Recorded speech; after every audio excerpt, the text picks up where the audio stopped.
Welcome back to the Kings and Queens and everything in betweens, to another episode of the Peasant Party Podcast. I am your host, Charlotte Warren. It is Wednesday, getting warm in Austin. It's getting close to wedding season. And it's almost your birthday! Oh yeah, I'm going to turn 32 years old very soon. May 18th. So that's pretty cool.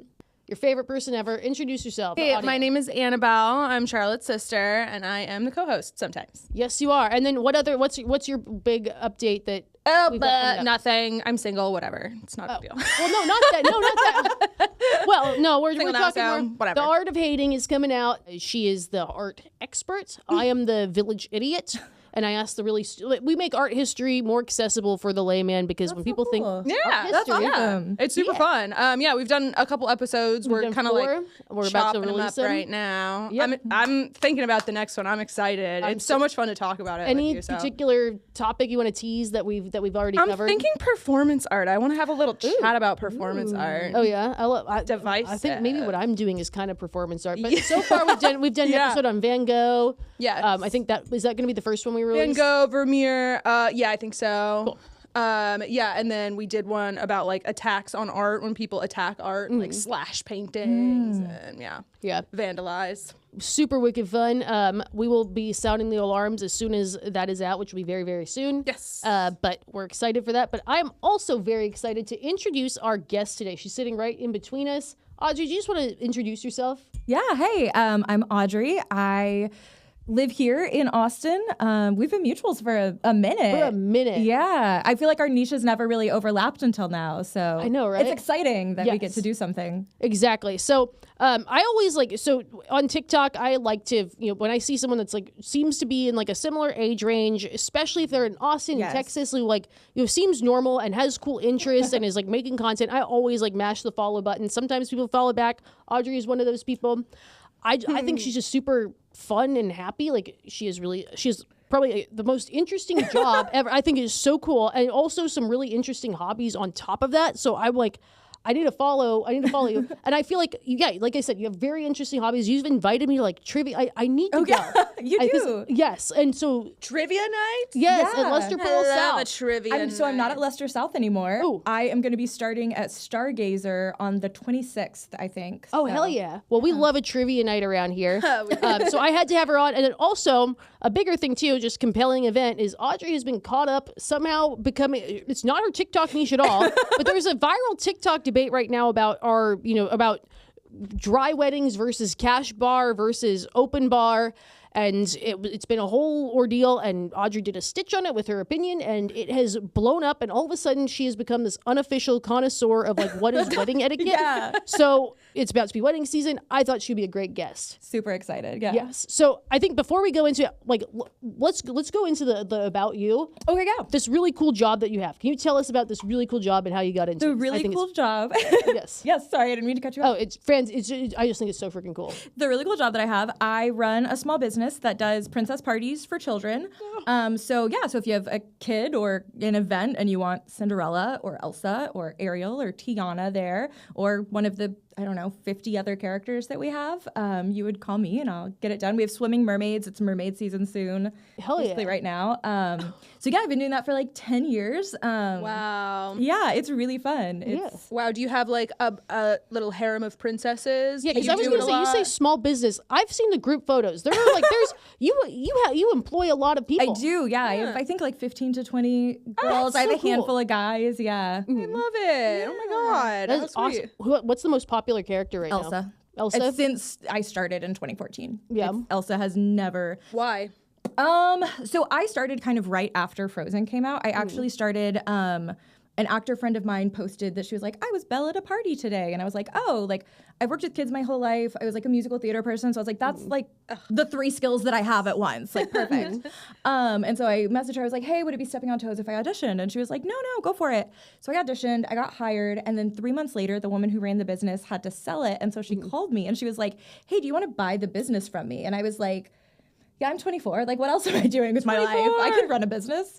I had no idea what I was doing. Absolutely none. But so it's just kind of taken off from there. I am really proud of how much I've grown it. We were in like prom dresses and terrible wigs when we started. And like we had like 4 characters. Now we have like 50 to 75, I think. But it looks like very professional. Thank you so much. I'm gonna say, like, just hearing you talk, your voice sounds like such a princess voice compared to us too. Like, I feel like our voices are kind of my voice is a bird squawk, and so hearing your voice, yeah, like, I have the annoying, you sound like a princess. Yeah, totally. And we can cut this question out if this is like an uncomfortable question. Do you ever get like, when you've like met people or like ever like on dates, like, have you ever had guys be like, "Can you do the voice" or something like that, or like get really really excited or anything like that?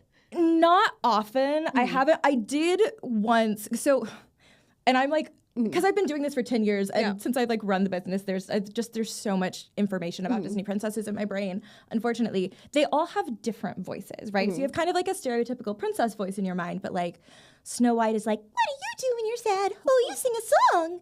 And then It's so cool. and then Belle is like, "Well, it's my favorite. Far off places, daring sword fights, magic spells, a prince in disguise." Oh my God, read me bedtime stories every day for the rest of my life. Oh my God, have you ever thought about doing it like as an actual face character for Disney and stuff? I have thought about it. I have a lot of friends that have done it.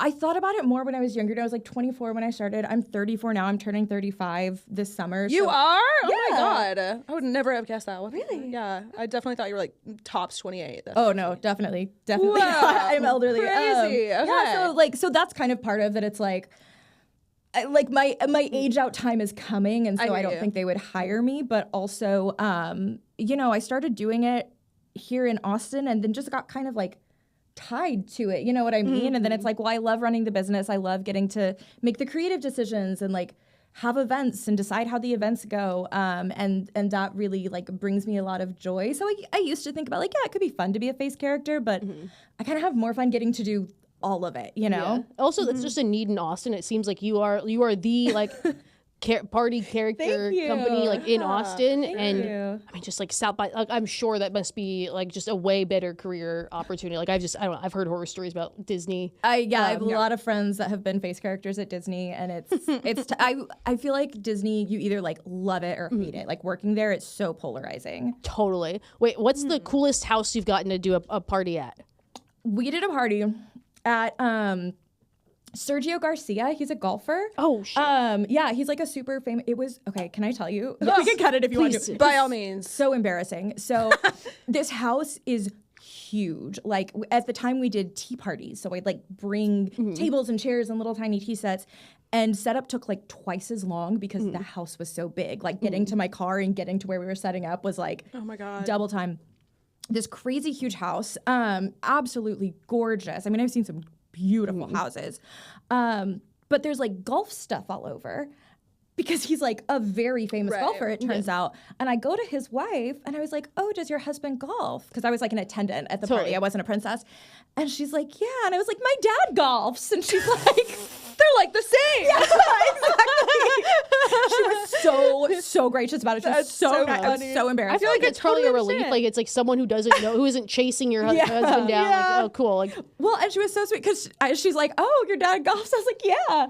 And she's like, Tell him you're at Sergio Garcia's house. Just like text him and let him know, see what he says." And I was like, "Yeah, okay." And I texted my dad's like losing his shit. He's like, "Are you for real right now?" I love it. And then I showed her. I was like, "Oh my God, my dad's losing his mind." And she was like, "Well, get a picture with him after the party." So like so sweet. She was, and he was so kind about it. I was like, "Turns out my dad's a big fan." And he's like, "Oh, that's great to hear." And yeah, we took a picture together, and I sent it to my dad, and I think that's the proudest he's ever been of me. Nice. Well, that's awesome to hear. And then, so, what are you doing? Okay, I feel like I've looked at the bio. What do you do at the Driscoll? I am not at the Driscoll anymore. I need to change that.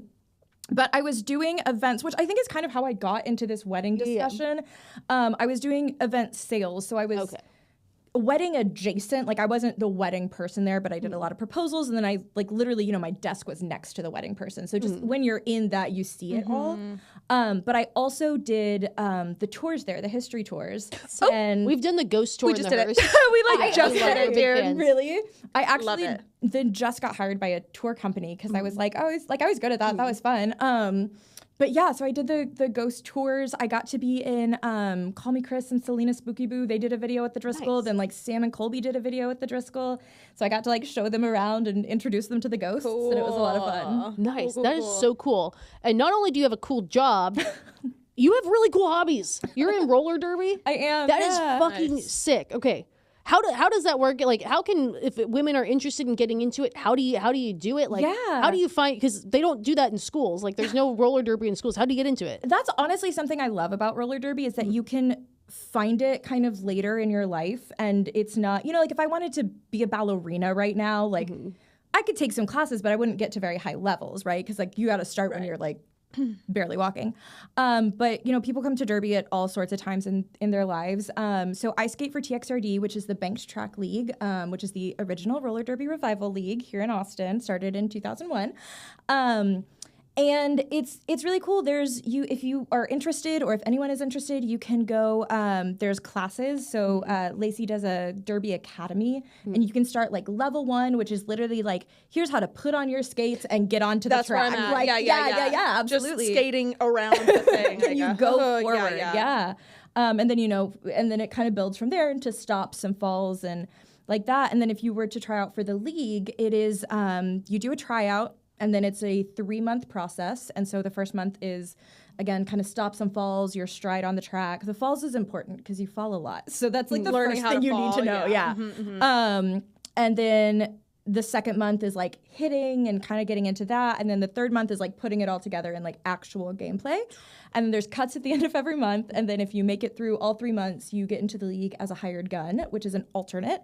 And you kind of get to skate with all the teams as they pick you up for bouts. And then at the end of 6 months, you're eligible to be drafted to a home team. Hell yeah. So it sounds like it's a really intense process. Yeah, but it's an intense 6 months, right? It's a lot. To a year. Yeah. Oh, yeah. Hard work. I went through the rookies 3 times, I think. And then I was a gun like for a year. Like I didn't get drafted my first time, and then I did get drafted my second time. Whoa, crazy. So, That's so cool. And you lead trivia nights? I do trivia nights. What kind of trivia is it? We have an Austin listenership. How do you find what's the name of the trivia series? Where is it? Like, so I work for Geeks Who Drink, which I'd worked for them pre-pandemic for a while, and so I'm going to be starting at Stargazer Bar on May 26th, like I said.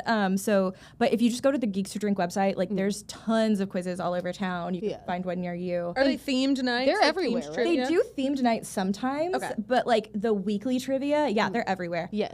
Is like general knowledge. I always say it's like some things you're gonna know, some things you won't.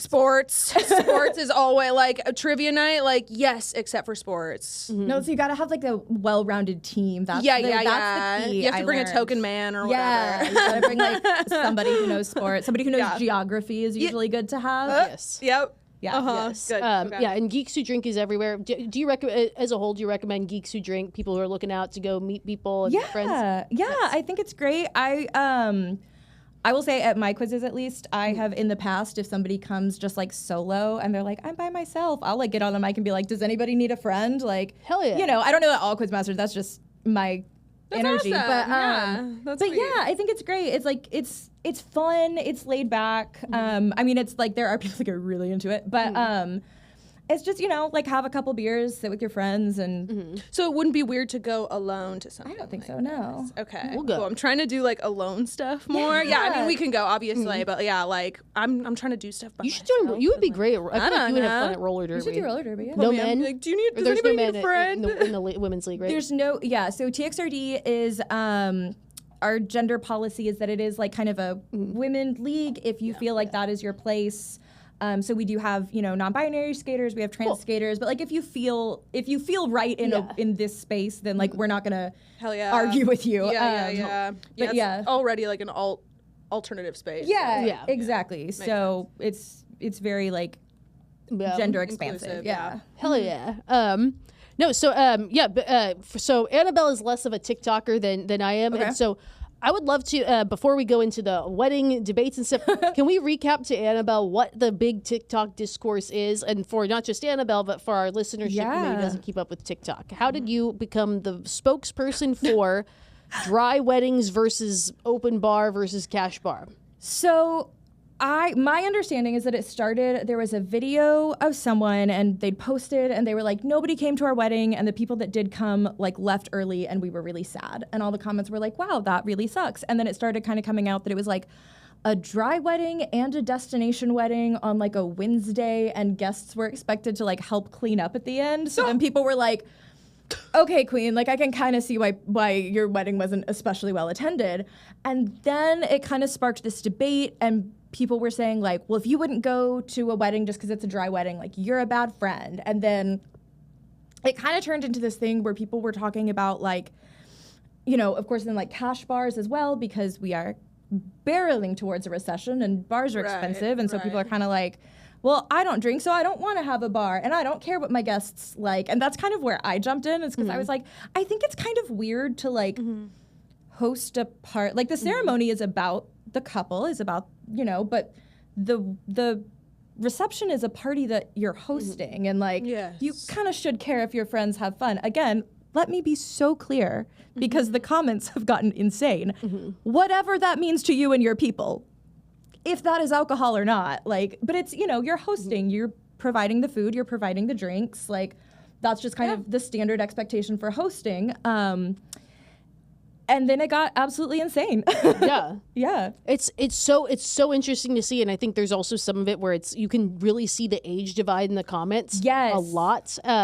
Like, I think there was one where it was like someone put in there was a big viral comment where it was like, well, if we don't have to have alcohol, like have a milkshake bar instead. And someone's like, this is a 12-year-old whose experience is at middle school dances, because anybody who is over the age of 25, like it's like you got your, you know, you've been on your diet, you're wearing your Spanx and stuff like that. It's a milkshake bar, like. I'm not going to a milkshake bar. Yeah, I'm drinking tequila soda. I'm not farting at somebody's wedding. Yeah, no, for real. It's like this is, and so it's very interesting. Like it seems like the debate, you can see the generational divide, and you can also just kind of see where like maybe Gen Z has kind of, you know, COVID weddings have gotten smaller. Yes. Maybe they haven't picked up wedding etiquette naturally in the way that maybe we have, because we've naturally just been going to weddings, and you kind of pick up that information as you go. I think something that at least has hit me in this is saying, like I think less weddings, less, you know, when you're in your kind of early 20s, you just don't go to as many like out of town weddings. So it's also not as like a big investment of your time and energy. But I also feel like this is kind of part of just having the internet like at our disposal, because I think about, you know, I don't know, 20 years ago, if I were the same age and if I had been like, oh, I think I'm gonna have a cash bar at my wedding, like it would have been my mom that was like, honey, that's tacky, don't do that, you know? And like you can accept that coming from your mom or from an aunt or from a loved one, but I think when people have an idea in their head and then they're hearing a different opinion on social media, it like hits different, you know? It's people get really defensive about it. Exactly. Yeah, and it's just such an interesting discourse, and of course, like, I think it's just a discussion that has allowed people to stand on moral mountain, because then it becomes this, you know, if you can't have alcohol to have fun, that's what it's turned into. Because I think personally, the cash bars are bad. Like, no matter what your situation is, like, you shouldn't be having you shouldn't be passing that along to your guests. You shouldn't be making your guests pay in the same way that if you hosted a birthday party, you can have whatever you want to do for your birthday party. Like, and your guests, your friends show up, they would, you know, hope that there would be drinks there. You don't just say like, oh no, that's on you. Like, kind of trashy. But because there was like a moral thing with, you know, drinking, alcohol, open bar versus, you know, dry wedding, people are kind of like, it's turned into this, oh, well, you need alcohol to have fun.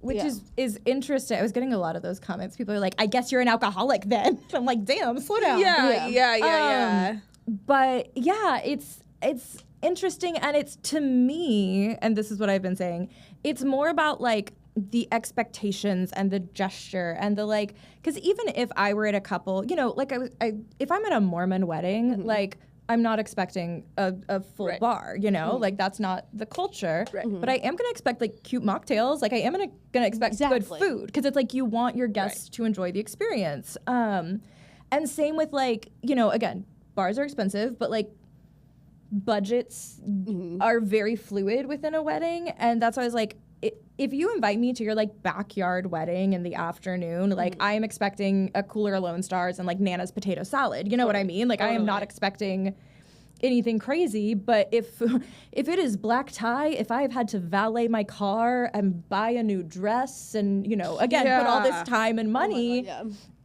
and then you can't get me a glass of Prosecco, like, Can I ask a question? The wedding in question that we were talking about, you said it was a destination wedding. Like where? Like was I it have like no idea. Oh, it wasn't. Didn't clarify whether it was Yeah. like somewhere you have to fly to or somewhere. You Yeah. I do think it is like destination weddings happening midweek, just because they make it so it's like, you know, they people are going to be traveling from out of town, like, you know, they're taking time off. Everyone's probably taking time off work anyway, so that's not as weird Can to I me be as real? Honestly, like 2025, a destination wedding, you've already lost me at that point. I don't know. Is that like is that a normal thing? I feel like think if you're gonna do a destination, elope. destination wedding exists on a spectrum, I think. Like I think it's like you kind of have to take into account like what is the economic situation of your group. Who else is getting married that year? Like are you picking a destination that people want to go to or is easy to go to? Like we live in Texas. If there was a wedding in Cancun, that is same time zone, 2 hour flight south. Yeah. If you're doing a wedding in Italy, different story. Yeah. Right. Yeah.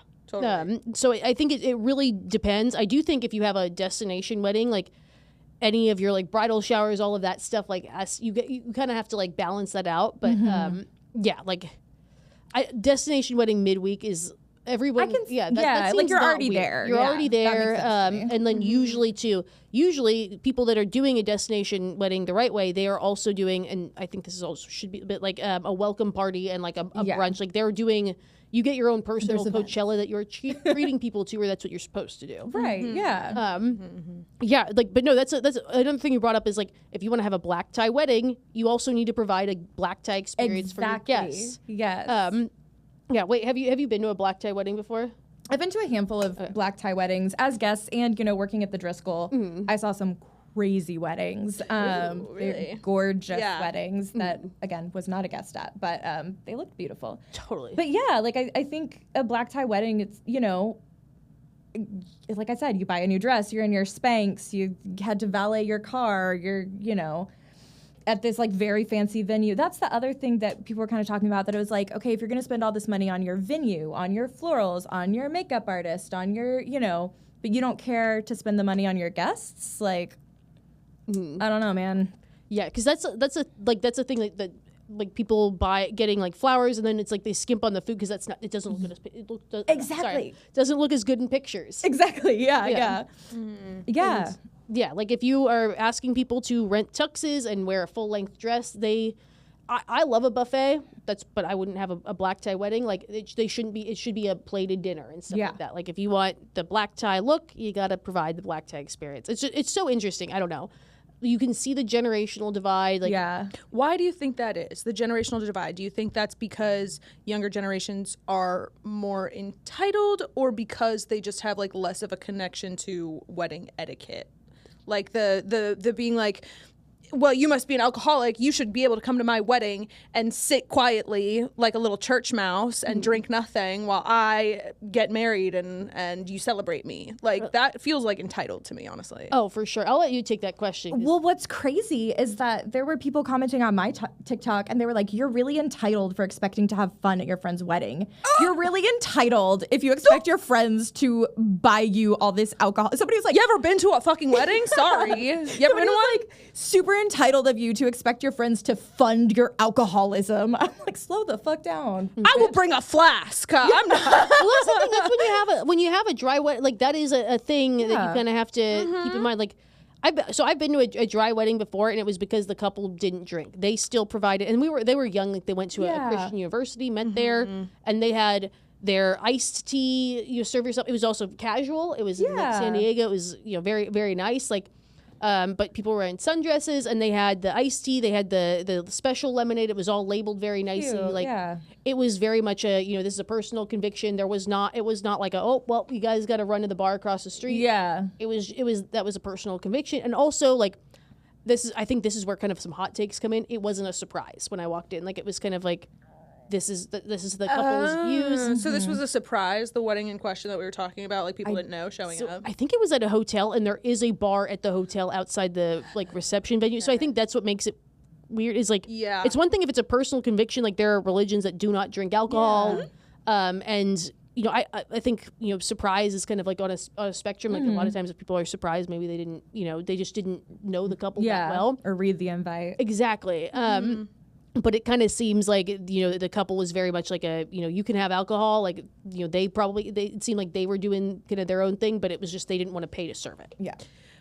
Does this run parallel to like I don't know, no children at a wedding, like having these expectations and stuff, gosh. like people being like, kids at a wedding and plus ones are usually the debate. Oh my gosh. Bro, I've been to like 2 weddings, and one of them, I remember the vows were ruined by a child screaming into the canyon. Like, oh my God. Like everybody was like low key, like, oh my God. You were there. You remember this? Oh my God, yeah. Oh, it was so sad. It was so sad. And the lady like scooped her kid up and ran, but it was a canyon, so you guys hear the child screaming like echoing for into the mile. abyss. Yes, Yeah. it's horrible. And so, like, those are usually the debates, which is why I was so surprised to be like, this is a debate. Like, I think cash bars anywhere are kind of trashy. Like, I think, like, if you're a corporate event, you shouldn't be doing it. Yeah. So I'm very, like, but, like, it's interesting to see that this is, of all things, the debate versus something like plus one or kids, which is I feel like so much more controversial. Those are way more controversial. Yeah. And we have a question that's related to one of those, actually.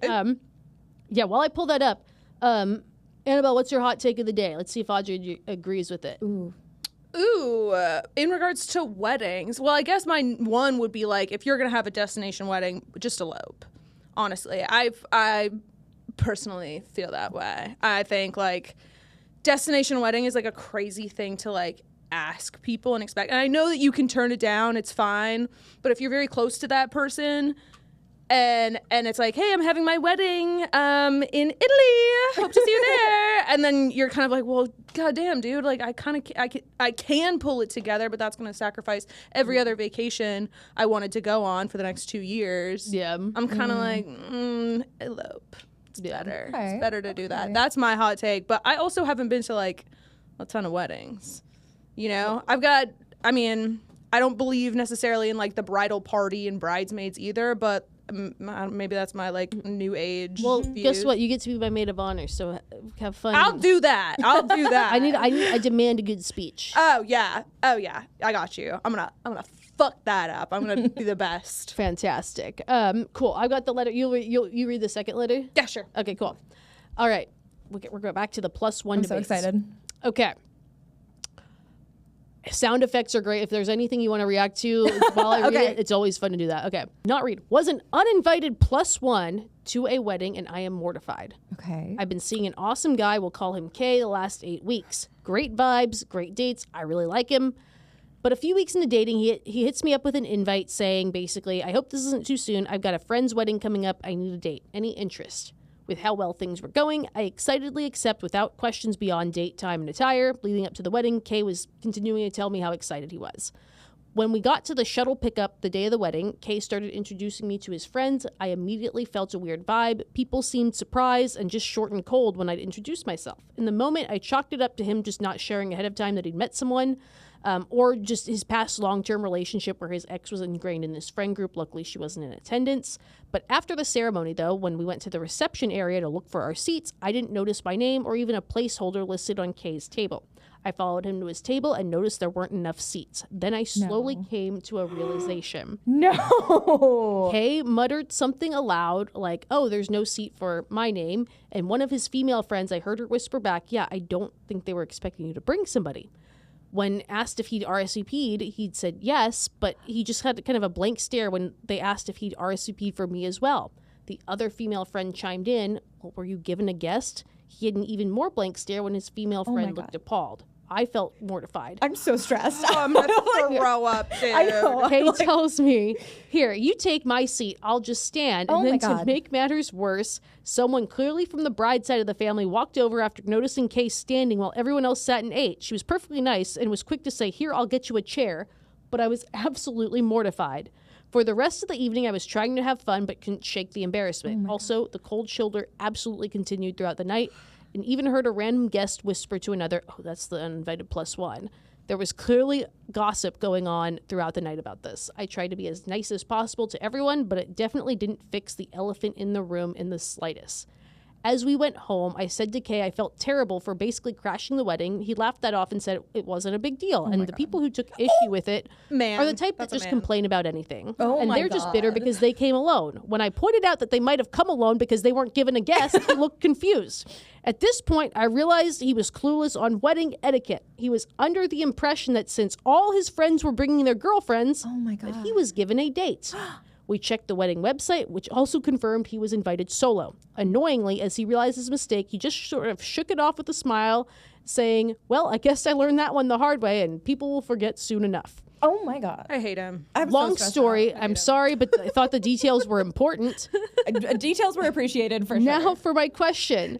I'm having a hard time getting past the embarrassment of attending a wedding I wasn't invited to, and I'm also just really put off by Kay's cluelessness, bad manners, and cavalier attitudes towards such a huge faux pas.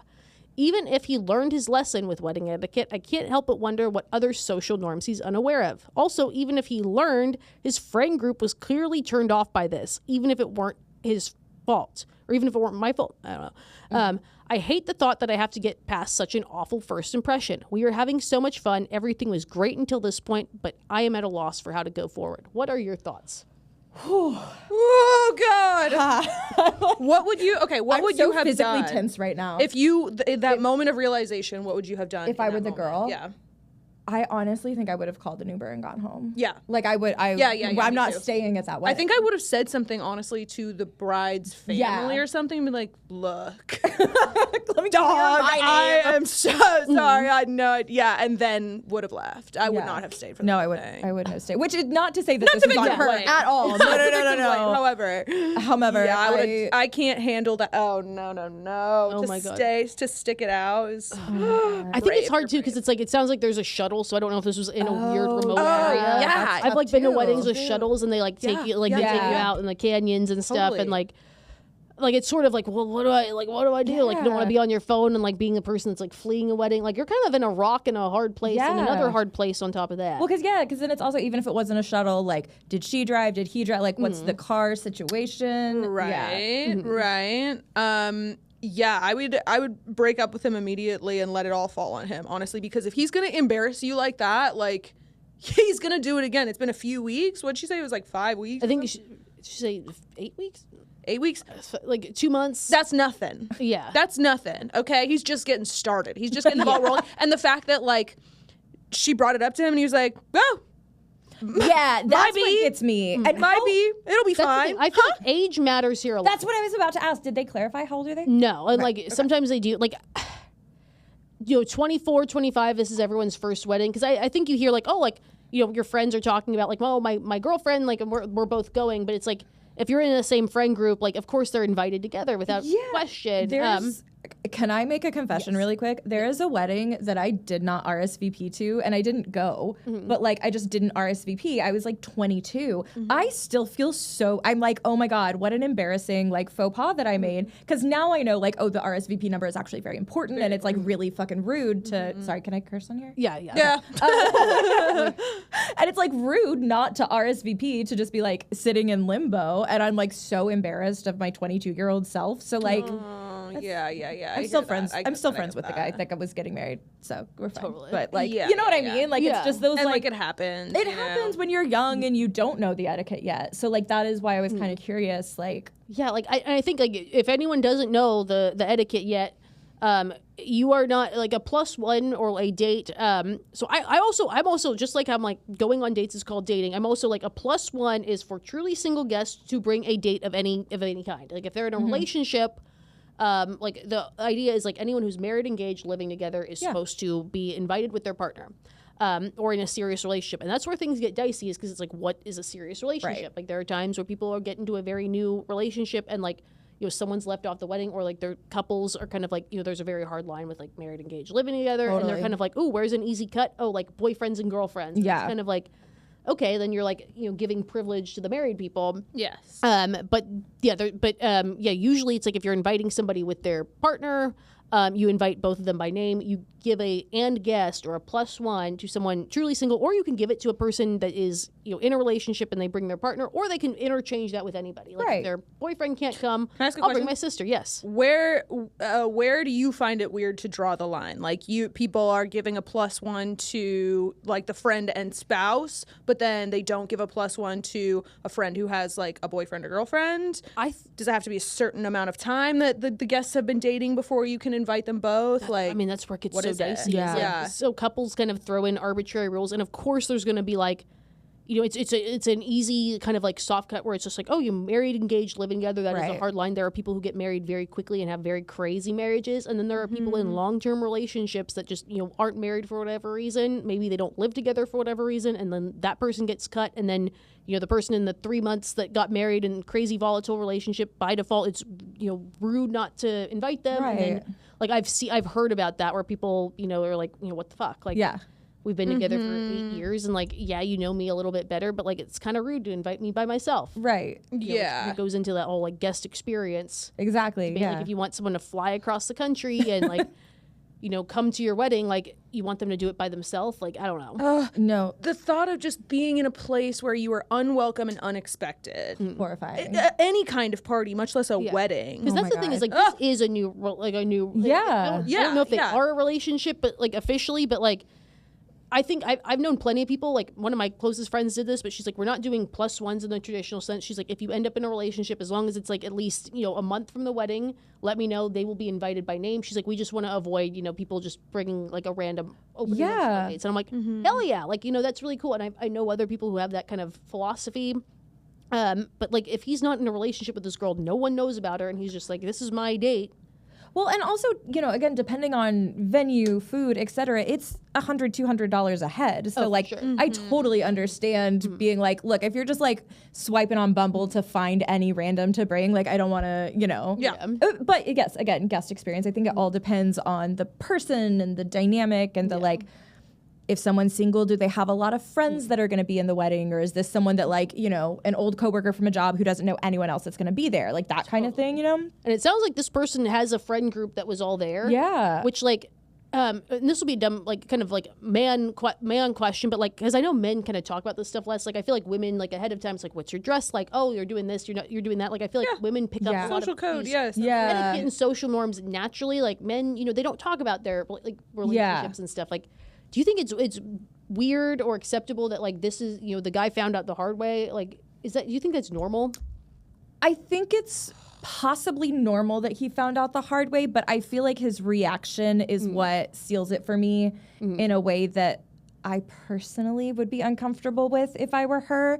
Because like if he genuinely just didn't know and then he was like, oh my God, I made a huge mistake. I'm so embarrassed. Let me like clear your name with my friends that were getting married, like that would be one thing, but then just to be like, whoops. Yeah. At your expense. Be like, oh, damn. Yeah, it's also like silly me. That is the thing too. Like even if this guy is great aside from that, like, you have to go back to this friend group. Like you will always be like the +1 who wasn't invited. Yes. And I would hate that. And like a partner who's gonna let me just like be embarrassed about something. No, we're not doing that. Never like, again. I think the thing for me would be like, I want to be able to take my partner at their word when it's like, we have this event that we've been invited to by my friends. Here's the plan. Here's what we're doing. I want to show up and not feel underprepared or like, oh my God, like there was this surprise and like this idea that, this happened with a wedding. Like what other things out there is he clueless about? Do I have to go and like double check? Like, are you sure? All of that. Yeah, no, that's the rest of the relationship. I'd be like, show me the invitation. Let me see it. Yeah. Like, going into any like crowded space, going anywhere to any event, I would not try. I would be like anxious the whole time with this person. Yeah. Other left field question. Okay, even if you are given a +1, so you get invited to a friend's wedding and guests, that means you can invite whoever. At what point do you bring someone who is truly a date? Like at what point in the relationship do you bring a date? Something like for me personally, like I've been given +1s and not used them because I'm just like, this would be weird because it's too early. One time I brought Annabelle, but it was because it was someone who knew Annabelle. Yeah. But like there's also just kind of a certain thought in my head where it's like, there's a certain, even if I have a +1, I'm not going to use it necessarily. Like, do you think this is like 2 months or something is too early, or is this weird? That's hard. Also,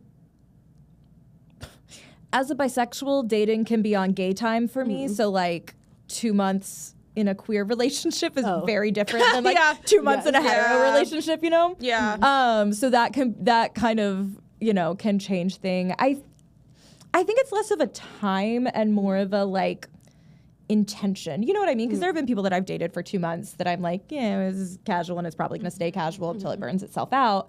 And then there are people that I've been with together for 2 months that I'm like, I'm in it and I'm, you know, committed and that. So I think it's kind of more of a, what are the vibes, you know? Yeah. I almost feel like it's like, can you, if you want to invite this person, can you fully trust that you can bring them to a formal event with your friends where they are absolutely expected to behave at a certain decorum, and you can trust that they will not do anything to embarrass you?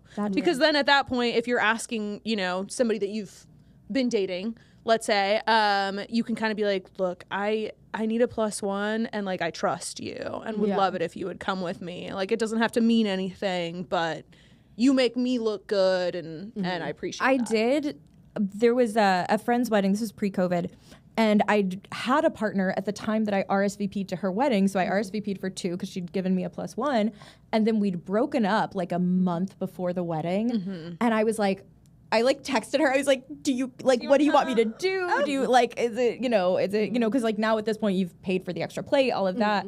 And I ended up just bringing a friend of mine who was like cool and like, he's great. I adore him. One of my best friends. And so I was like, can you just like come to this wedding and like fill the seat? And it was great. We had a great time and like he's wonderful. So it was cool. Good. And, you know, yeah. But somebody that you trust. Exactly. It was somebody that I was like, okay, you're not going to like. Isn't going to like get too drunk or like do something weird or Totally. Yeah. No, that's awesome. Yeah, like it's just such a weird song and dance. And we also have another weird song and dance which comes with seating arrangements that Annabelle's going to question. Okay. Let's read it. Okay, mailbag. Can I stop my friend from putting me at a singles table? One of my good friends is getting married next month. I'm not a bridesmaid. She's only having 4 and has a lot of friends, but I'm definitely in her inner circle and attended both her batch party and bridal shower. This past week, I got dinner with one of our mutual friends, we'll call her Gina, who is the maid of honor. We were mostly just catching up, but of course, our friend's wedding came up as a topic of conversation. Gina said, "Oh my God, I'm so excited for you about something." Oh, no. When I asked what, she replied that bride put you at a great fun table between 2 super hot single guys. Oh. When I asked who, Gina shared names of 2 guys I didn't know but were loosely connected to the groom. I then asked if having 2 random guys at our table would be weird for the rest of our friends, and Gina replied that it wouldn't be at all because I'm actually going to be at a table of all single people. No. Gina then continued to go on about how fun of a group this table would be, and there's even more guys than just the 2 hot guys I'd be seated between, and she knows we're all going to get along great. I asked Gina about where other friends are seated. She said they'd be spread across 2 other tables, all of which are couples, adding that the singles table is going to be so much fun, and that the bride didn't want any single friends to feel like the odd one out. I was definitely annoyed, but I held my tongue about my true feelings. However, when I got home, as the days have gone on, I've grown more and more uncomfortable with the seating plan. I am the last of my single friends, and it's something I've been pretty sensitive about. Dating hasn't been going well for me, and I often feel like my friend group pities me for it. Also, while I absolutely love my friends and would die for any of them, they have always been your typical, genuinely cares and wants to help their single friend, but goes too far to the point of embarrassing/singling out the single friend type. Awkward forced fix-ups or weird mentions of my single status to strangers, that sort of thing. However, I've never thought I'd have to be worried about a singles table. I thought that was just a thing that happened in movies. I guess my question is, can I bring this up to my friend and nicely ask if there's any room to be flexible in changing seating arrangements? I would feel most comfortable sitting with my friends, people whom I actually know and care about rather than random strangers. I will feel much more singled out if sitting off at a random table away from my friends versus being the one single friend among couples I'm close with. Also, while I know this works for some people, I've never had any desire to meet someone at a wedding. I'd much rather spend the night with close friends all being together versus shooting my shot at a stranger. And single drunk guys at weddings sometimes have a way of pushing boundaries in a way that makes me feel uncomfortable. Yep. I don't want that. So fair. I know the response for these types of dilemmas is that invitations aren't summons, and if you don't like it, don't go. But this is one of my closest friends. I want to be there with her, show up for her on the most important day of her life. If we weren't close and I learned of these seating arrangements, I would 1000% decline the event, but that's not the case here. So what do I do? Who? Let's let you start. Me? Yeah. Okay. Oh, that's tough. And she said it in the thing, but I was like, I would feel so much more singled out at a table. And like my friends are across the room. I'm like, hey, miss you. And they're like, talk to him. Yeah. Oh my I hate when when God. couple people use single people for entertainment. Like it's like they use it as chess pieces. I hate it. And so it's just it feels like that. Yeah. I think if she's close to the friend, I think it would be fair to talk to her and like, you know, just kind of very tactfully be like, hey, I love you. I can't wait to support you on your big day. Is there any flexibility with the seating arrangements? Because like this doesn't feel good to me. Yeah, I think that's ultimately because my first instinct is like, just do it. Just do it and fucking get it over with. And like, don't, you know, they probably have enough stress as it is. But if it is something that like genuinely makes you feel uncomfortable to be like, oh, what the fuck? I have 2 bears on either side, like 2 wolves that are, and I'm supposed to just like sit through it nicely and like entertain them. Like that makes me scared and uncomfortable and I don't want to. Then I think it would be, very much fine to bring it up to the bride. Oh, for sure. And like, I think one like annoying thing is like people, no one wants to bother the bride on the busy day. Like, you know, like go, take your messaging through like the mother of the bride, maid of honor, or like, don't bother the bride. But like some of these, like some of that advice is like, this is still someone that's your close friend. Like you should be able to talk, like all of the conversations you have had with you would be willing to have with this person. Like, all of a sudden, like weddings, you have to treat them like this, like very distant person you have to ask for permission from. Like, I think whatever, if this person is your close friend, you should be able to like talk about that. I wouldn't go through the maid of honor who kind of seems like she's too excited. Like, I would just be like, hey, like I had dinner with so-and-so, like they mentioned this, like I would really, I'm here to support you. Like, sitting between 2 guys, like I get that your intention's good, but like I'm here to like spend the day with you and like our friends. And this is just, it could be an issue. Like I'm happy to meet people and shake hands. Exactly. Like I'll be on the dance floor at this time with everybody else. Like if anyone wants to come by and say hi, like, but I want to sit with the group. Yeah. Well, that's at the wedding that I had been talking about in my TikToks that I went to recently in New Jersey. My girlfriend and I had broken up in like January. And so I was, talking to my friend whose wedding it was. And I was like, I'm on the rebound. Like, who's gonna be hot and single at the wedding? Yeah. And she was like, yeah, I'll let you know. She like sent me, some of her friends, and that was great. But our seating arrangements, I was still with like the friends that I knew, and then she put me next to this guy who is gay, and we had a lot in common. Like we went to we went to different high schools, but we had overlapping friend groups, and so like it was so delightful. It was like a friend matchmaking situation because it was like, this person, this person, oh, we did this, like one of those like friendship ships passing in the night, and it was just really great because I was like with my friends. I was with somebody who was just like a good time to talk to and get to know, and didn't have that like pressure of like, is this somebody I want to sleep with? Is this somebody who wants to sleep with me? Like totally it was off the table. Yeah, it was amazing. Exactly. It was so great, and I appreciated it so much because again, this friend told me like, here's the people that are single. If you want to like shoot your shot on the dance floor, you can, but like dinner, the place where you are seated at a place that you're gonna be at for 45 minutes to an hour, like it's not gonna be a weird, awkward situation. And I thought that was like the perfect balance, Oh no, totally. And like, is there a right way to like set people up at a wedding, like, or ask to be fixed up, or like kind of enact that? Because I hate the idea of singles tables. Like I think anything that is designed to like help single people that ends up othering them. I hate the bouquet toss. Like I'm just kind of well, actually I don't hate it. I don't like how it's like get all the single people on the floor. Like now let's do the single ladies dance, and you got people like flapping their arms around. My problem is I get too competitive. It's like my roller derby instincts kick in. I'm always like, no, I don't want to go up there. Like, I don't care. And then somebody's like, no, go up there. And then the second I see it flying, I'm like, get out of my way. I will. Yeah. For like, I'm like the last, like, who's not like engaged. And so people are like, go. I'm like, it's the worst. I'm also just like, and then you see like a kid there. I'm like, no, I'm not fucking doing this. Yeah. I know. I'm a bitter curmudgeon. No, I'm the same way. That's funny. I love attention, so I'm going up there. Don't care. I'm like, gonna get that thing. No, I've been the coupled people's chess piece before, and I freaking hate it. So I'm like, anytime where it's like, oh, like someone who's trying to help and like they think they're being so nice, I'm like, fucking fuck yourself. Yeah. Because then also sometimes you're like, do you know me at all? Like when I've had friends set me up that I'm like, that guy? You thought I would be into that guy? Are you for real? Like, how dare? Yeah, I'm offended right now. Oh my god, yeah. When they like kind of see you as like the center of their like they're like the best friends in a rom-com, and they're like watching like entertainment. Oh yeah, no fix up. I feel like so many times they're about the person trying to do the fix ups than the people that they're trying to set up. Like they just want to be mentioned in the Our Story page because they got their Our Story page already, and now their life is boring. Like I gotta be mentioned in somebody else's. Yeah. At all costs. Had a friend once who was like, hey, there's this guy that like I kind of know that you should meet. And I was like, okay, like, is he cute? Like, what's the story? And she goes, he has a boat. And I was like, got me there. you didn't answer the question that I asked. He has a boat. I think it's about like, if we're gonna point things, I mean, I'm not a person who's like, oh, like, you know, they got so much, but like a boat. I mean, a boat, do they know how to drive? Yeah, they say you got a boat. I'm like, well, yeah, well. It's my independent woman coming out. I'm like, I'll get my own boat. It also it's depends fine. on the boat too. Like sometimes it's like, if you're really trying to sell something, it's like, oh, cool, they have a canoe. Yeah. I'm on like a Sea-Doo, just. Sea-Doo. Also, he's 65, so. Yeah. No.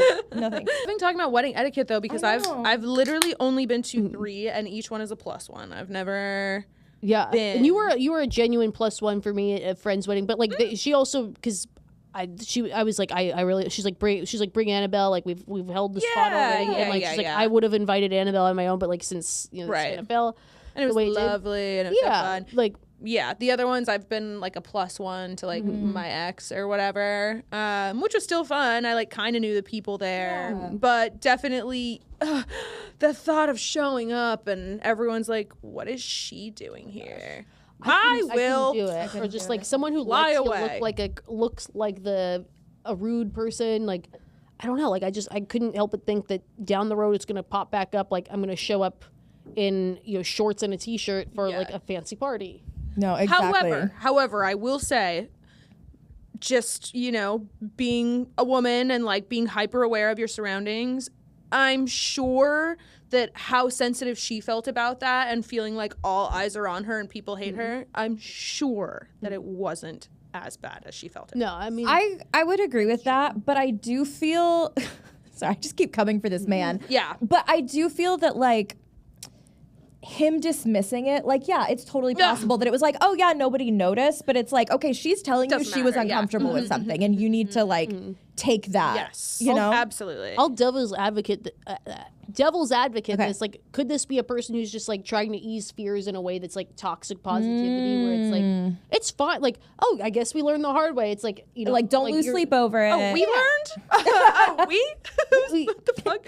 I don't like, but some people are like that, where it's like, oh, like, yo, this is so crazy. Like maybe this is this person's way, and it's also just like sometimes when you hear these conversations on the spot, like some people that's the path they take. Like, oh, it's not a big deal. No one will care in the long run. Blah blah blah. Like there are some people who are just like that, and like. For me personally, like that enrages me. But like there are some people where it's like that is like I have close friends where it's like that is the path they choose when like someone's freaking out. Is to be like everything's fine. I had an ex that was like, I would be like, hey, when do you want to leave for this party? And he'd be like, oh yeah, like whenever we're ready. And I'd be like, right, but I have to shower and put on makeup. That takes time, so I need to back and choose a time to start getting ready. He's like, yeah, we can leave whenever we're ready. And I was like. Yeah. No, I need a time. Like when they try to be the chill guy so hard that it's like, or they just are the chill guy so hard that there's zero consideration for like the people. That I hate that you're literally describing me, because Buddy is like, what time are we leaving? I'm like, we get there when we get there. He's like, that's not how it works. Things like they said 8 p.m. Type B. Yeah. I am the type B ADHD person, so that's why I'm kind of like, well, like. Maybe it's just a guy. He's like, sure. Like, this is a 23-year-old guy, and like maybe their friends married young. Like I don't like. Part of me is like, oh shit, like, is this a guy who learned the hard way? If this happened at 32, it's like, it's also like, how many people have you accidentally brought to weddings that weren't supposed to be there? And like, this is you figuring it out right now. Like, I don't know. If it's his first rodeo, like, you know, okay. Yeah. I've known a few people who have like been like, oh fuck, like, because it's like you just see in movies like people you just get a wedding date. Like it's just a thing that you think, and you never know, like, oh, like it's supposed, your invite's supposed to say and guest or your partner's name. Otherwise, you are invited solo. Yeah, that is that is what that means. Yeah, and then you're in pictures too, and it's like, oh my gosh. Scrub me from your memory. I would just be like ducking and dodging anytime I saw the photographer. Like, no. Oh my gosh. I guess to pivot back to that question, if she is like, I like this guy a lot, I could be willing to look past this, like, how would you go forward with like talking to that couple or that friend group? Like, would you make a joke and laugh about it? Would you never bring it up so it's not a thing anymore? Like, what would you do? Well, I'm dumping him, so I'm never seeing him or his friends again. I would have it would have to be a very good situation, like based on that, what she has described in the letter. I would be like, I'd be out. But like, if there's some other information I don't have, you know, maybe for some reason you want to stay with him, and then you do end up hanging out with the friends again. Exactly. I think I would give just a very sincere apology. You know what I mean? Like, I don't think there's a lot of things that I'll joke about to smooth over, but like I feel like in that case, I'd be like, you gotta be. I'm genuinely so sorry. And what can I do? Yeah, exactly. Like, what can I do? No, I had a blast. You look beautiful. Like, you know, like just wires got crossed. I wouldn't throw the guy under the bus. Like, I would just be like, you know, like, not sure where the confusion was. Like, I think, you know, just kind of assume, like I would just be like, I would leave that to them. You're better than throw me. him I would throw him under the bus. Oh my God, throw him. Ugh. I don't know. That's what I'd do. Yeah. That's fair. Yeah, I can see that. Any final thoughts on TikTok debates and weddings and stuff like that? Debates and weddings. I'm trying to think if I have anything else to say about our single friend because I feel like we got distracted back to the first one. The audacity. Have you ever gone viral before this moment? I had a video of me as so I had a video of me as Rapunzel go viral. Oh, cute. Where I was talking about like this. Just I have had, I think, maybe 3 to 5 parties in the 10 years I've been doing this that were truly like memorably awful. And so I was like, time I want you to talk about. You can always come back. We will have you back. I'll come back. I'll come back anytime. Damn, dude, I want to hear about this so bad. The notably terrible stories. Yes. But so there was I went viral I was like dressed as Rapunzel, just like in my car after a party, being like, let me tell you about this awful party. And it had happened like 3 years ago. I don't know why I was like thinking of it. Yeah. And then there was, like I'd made some video, but it was right before or after the Sam and Colby at the Driscoll video. So people just kind of like found me through that, which was a little bit alarming because they also found my Instagram. Somebody was like, hey. Don't find anything. I was like, it was so funny because somebody was like, hey, you're in the Sam and Colby video, right? And I was like, right. But it was like the first person that had found me. So I was like, yes, you are correct. But like, how did you find me? And the guy was like, oh, it wasn't hard.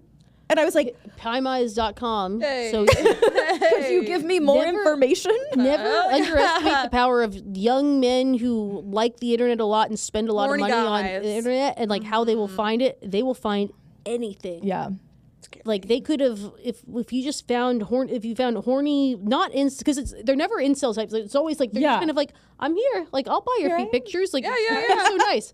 And then but they could have found Osama bin Laden like in 30 seconds if we put those guys up to the test. For sure. We need to use those guys more. We do. Similar to we need to put more women in the CIA because we can also find out anything. Like great team. My greatest pride was a moment when I was at the Driscoll. One of my Gen Z coworkers, she was like, "Hey, there's this guy," and I think she was trying to find his Instagram or his last name. She's like, "We've been talking on Hinge. I have his phone number and his first name, but nothing else." And I was like, let me cook.